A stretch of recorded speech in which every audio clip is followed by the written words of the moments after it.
नमस्कार, welcome to career 247। मैं हूं प्रशांत धवन। फाइनली हमने वो कदम उठा लिया है जो बहुत पहले उठा लेना चाहिए था। सभी पाकिस्तानी सेलिब्रिटीज को, यूट्यूबर्स को, जो भी सोशल मीडिया पे इनके लोग थे, सबको भारत में ब्लॉक कर दिया गया है। मैं जो डिटेल्स आपको बताने वाला हूं ना यहाँ पर कि ये कितना इंपॉर्टेंट था और किस तरीके से इंडिया की ही बड़ी ऑडियंस फंड कर रही थी इन पाकिस्तानी क्रिएटर्स को और ये लोग टैक्स पे कर रहे थे पाकिस्तानी गवर्नमेंट को। जब आप डिटेल समझोगे देन यू विल अंडरस्टैंड कि ये जो मूव है कितना इंपॉर्टेंट है। नाउ यहां पर आप देख पाओगे, चाहे पाकिस्तान का प्रधानमंत्री हो, इनके न्यूज आउटलेट हो, आतिफ असलम हो, इनकी कोई एक्ट्रेस हो, जो इनके क्रिकेटर हैं मोहम्मद रिजवान, बाबर आजम, रिटायर्ड क्रिकेटर शाहिद अफरीदी, शोएब अख्तर, सबके सोशल मीडिया हैंडल्स भारत में बैन हो चुके हैं। यूट्यूब गया, जो ट्विटर पे इनका अकाउंट था ये गया, इंस्टाग्राम भी जा चुका है। और शाहिद अफरीदी का मैं कहूंगा, मुझे पता नहीं कि हमारे मिनिस्टर्स इसके साथ क्यों बैठा करते थे, इसको हम अपने जो न्यूज शोज हैं क्यों इनवाइट करते थे यहाँ पर, जबकि ये प्रूवन आदमी है, रेडिकल सोच वाला आदमी है। शाहिद अफरीदी ने रिसेंटली ये तक कह दिया था कि जो कश्मीर में हुआ है, पहलगाम में हुआ है, भारत ने खुद के लोगों को मार दिया। ऐसी स्टेटमेंट इसने दी है। शिखर धवन को एक प्रॉपर रिप्लाई देना पड़ा शाहिद अफरीदी को कि कारगिल में भी हराया था, ऑलरेडी इतना गिरे हुए हो और कितना गिरोगे। लिटरली हमारे फॉरमर क्रिकेटर्स को ना, पाकिस्तानी क्रिकेटर्स को इस तरीके से जवाब देना पड़ा और I think it was about time. नहीं तो अब तो खैर 2025 में हम एक्शन ले रहे हैं ना। मैं शाहिद अफरीदी को 2018 से देख रहा हूं।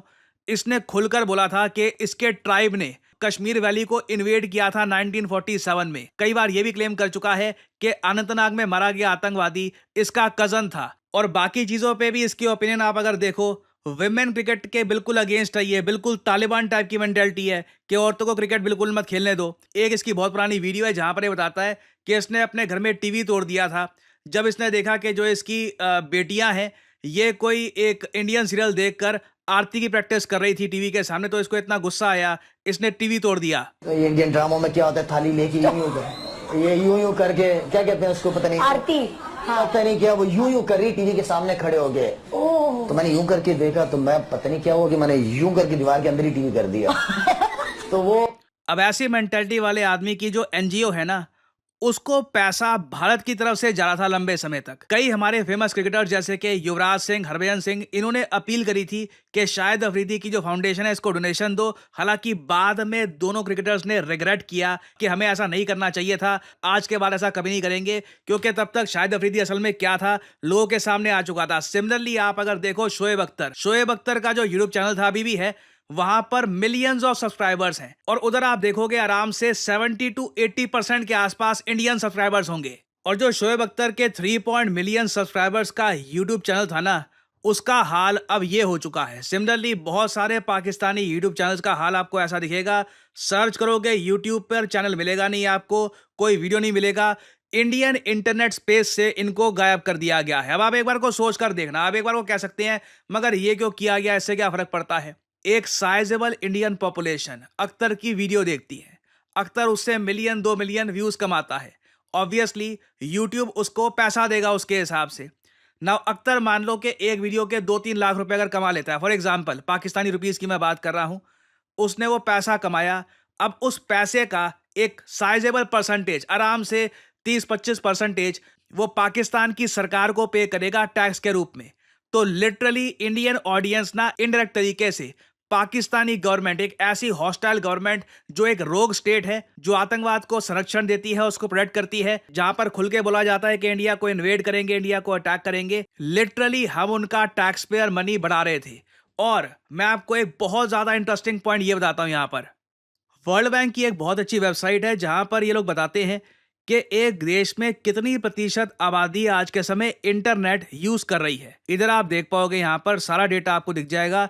इंडिया का 2022 का डेटा है इन लोगों के पास। 2025 का डेटा अगर होता तो थोड़ा सा उसमें मेरे ख्याल से और बेहतर नंबर आते, मगर 2022 के डेटा के हिसाब से कह रहे हैं 56% आबादी है भारत में जो आज के समय इंटरनेट पर आ चुकी है। भारत की आबादी जो 140 करोड़ के आसपास है, उसमें से 56% इंटरनेट यूज कर रही है। 70 करोड़ से भी ऊपर लोग हैं। ये देखिए हम लोग कर पाए हैं क्योंकि भारतीय कंपनियों ने भारत में रेवोल्यूशनरी स्ट्रैटेजीज यूज करी थी। फॉर एग्जांपल रिलायंस जियो जिस तरीके से आया था, फ्री में इंटरनेट बांट दिया, लोगों ने इंटरनेट यूज किया, लोगों ने पहली बार देखा कि इंटरनेट के बहुत सारे फायदे होते हैं। सडनली कई लोग इंटरनेट पर आए और वापस कभी गए नहीं। They became regular users of the internet. और ये तो खैर 2022 का डेटा आपके सामने है, 2025 में कोई बड़ी बात नहीं है, यहाँ पे 10 से 15% की एक एडिशनल ग्रोथ हो गई हो। It is very much possible. Now इसको कंपेयर करके देखो पाकिस्तान के साथ। पाकिस्तान में कभी कोई इंटरनेट की क्रांति आई नहीं, कभी यहाँ पर कोई रिलायंस जियो जैसी कंपनी नहीं आई। इसलिए पाकिस्तान, जिसकी आबादी वैसे ही 22-23 करोड़ के आसपास है, यहां पर सिर्फ 27% आबादी इंटरनेट यूज करती है। और यह भी मैं आपको बता दूं, इस 27% का ना 80 to 90% पाकिस्तान के पंजाब प्रोविंस के लोग होंगे। बाकी बलूचिस्तान के बहुत कम होंगे। जो केपी के बाकी जो इनके रीजन्स हैं, बाकी जो प्रोविंसेस हैं, वहां पर बहुत कम लोग होंगे। अब आप सोच कर देखो, पाकिस्तान फेल कर गया अपने लोगों को इंटरनेट प्रोवाइड करने में, मगर इनको अपनी क्रिएटर इकोनॉमी भी चलानी थी। ये जो सारे इनके आज के समय सेलिब्रिटीज हैं, अब क्रिकेटर ठीक है, क्रिकेट खेलता है, मगर फिर वो एक बार को क्रिएटर भी बन जाता है ना सोशल मीडिया पर, वो चीजें प्रमोट करता है, उसके सोशल मीडिया हैंडल्स होते हैं, ही becomes an internet figure. Similarly कई एक्ट्रेसेस हैं, कई पॉडकास्टर्स हैं पाकिस्तान के, इंडियंस उनको देख रहे हैं, उनको फॉलो कर रहे हैं। पाकिस्तानीज कम फॉलो कर रहे हैं क्योंकि पाकिस्तानीज उस नंबर पे है ही नहीं। 27% आप मान लीजिए, एक चौथाई।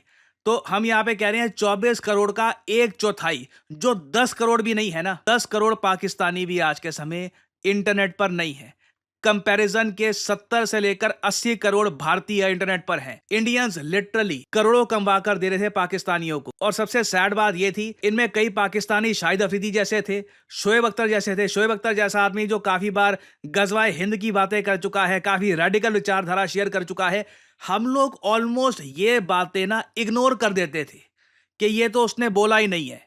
और फाइनली अब भारत सरकार को बड़ा स्टेप लेना पड़ा, वो भी तब जब इनके अब आतंकवादी लिटरली भारत में आकर लोगों को गोलियां मार रहे हैं, टूरिस्ट को अटैक कर रहे हैं। Then we finally had to take a big step. मेरे ख्याल से ये स्टेप हम काफी पहले ले सकते थे। बहुत सारा पैसा जो ये भारत की डिजिटल इकोनॉमी से कमा चुके हैं ऑलरेडी, जो इनके फॉलोअर थे वो तो बन गए ना।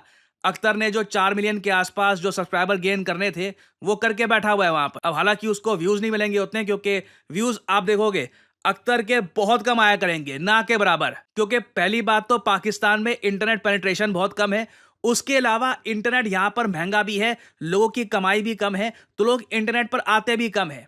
मैं आपको बता दूं, कई जो इनके फेमस जो भी पाकिस्तान के सेलिब्रिटीज हैं, सडनली इनको पता लग जाएगा कि इनकी असली वैल्यू क्या है। इतने कम लाइक्स आएंगे, इतने कम व्यूज आएंगे, सडनली दे विल रियलाइज कि हम कुछ थे ही नहीं, इंडियंस ही थे जो हमारी आप कह लो क्रिएटर इकोनॉमी को चलाकर आगे बढ़ा रहे थे। और अगर यहाँ पे आपका सवाल ये है कि अब आगे क्या होगा, क्या ये जो पाकिस्तानी यूट्यूबर्स हैं, ये अब जो मैसिव लॉसेस फेस करने वाले हैं, 80% रेवेन्यू कम, 90% रेवेन्यू कम, इसके बाद क्या होगा?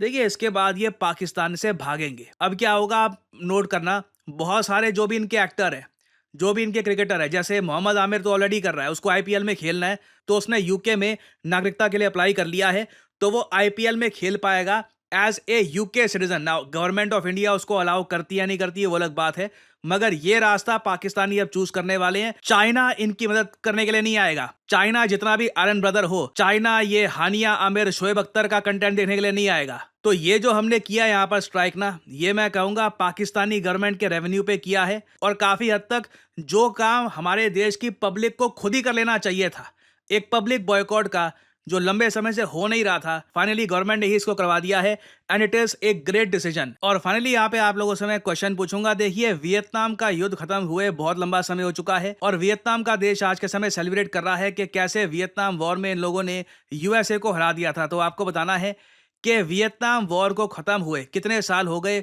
वियतनाम वॉर के एंड की कौन सी एनिवर्सरी आज के समय वियतनाम सेलिब्रेट कर रहा है। ये है यहाँ पे आपकी ऑप्शंस। वियतनाम वॉर को खत्म हुए 40 साल हो गए, 45 साल हो गए, 50 साल या 90 इयर्स। कमेंट सेक्शन में करिए उत्तर। जो लोग देंगे सही आंसर, उनकी कमेंट को मैं दे दूंगा हार्ट, ताकि बाकी लोग समझ पाएं कि सही उत्तर क्या है। क्या आपने सोचा है कि भारत में on an average best paying jobs किस सेक्टर में होती है? मैं उस आदमी की बात नहीं कर रहा कि एक या दो तीन लोगों को करोड़ों का पैकेज लग गया।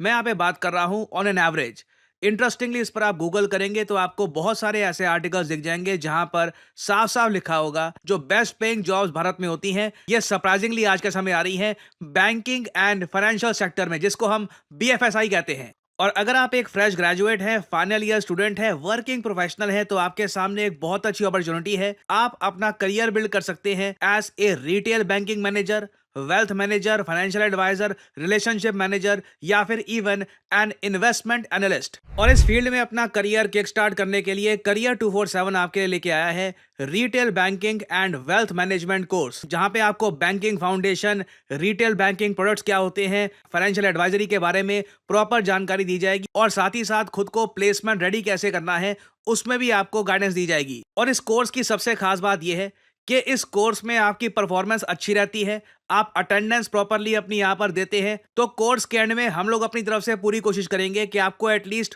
2 इंटरव्यूज मिले। और अगर आप सोच रहे हैं कि इस फील्ड में इवेंचुअली कहाँ आप काम कर सकते हैं, टॉप रिटेल बैंक्स में एक्सिस, PNB, SBI, HDFC, हर जगह आज के समय आप अगर देखें दे नीड बैंकर्स। सिमिलरली ना सिर्फ बैंक्स, इवन जो NBFCs हैं वहां पर भी आप काम कर सकते हैं। जो वेल्थ मैनेजमेंट फर्म्स हैं जैसे कि मोतीलाल ओसवाल, फ्रैंकलिन टेम्पल्टन, वहां पर भी आपका करियर ओपन हो सकता है। BFSI सेक्टर में आप देखोगे कॉन्स्टेंटली ग्रोथ हो रही है, क्योंकि जैसे जैसे भारत की GDP बढ़ेगी इस सेक्टर में ग्रोथ होना ऑब्वियस है। और करियर 247 के इस कोर्स की सबसे यूनिक बात यह है कि ना सिर्फ हम आपको सारी स्किल्स प्रोवाइड करेंगे, साथ ही साथ एक बहुत ही ज्यादा इंपॉर्टेंट सर्टिफिकेट होता है national institute of securities and markets का। ये एक एग्जाम पास करने पर मिलता है, निम्स सर्टिफिकेट।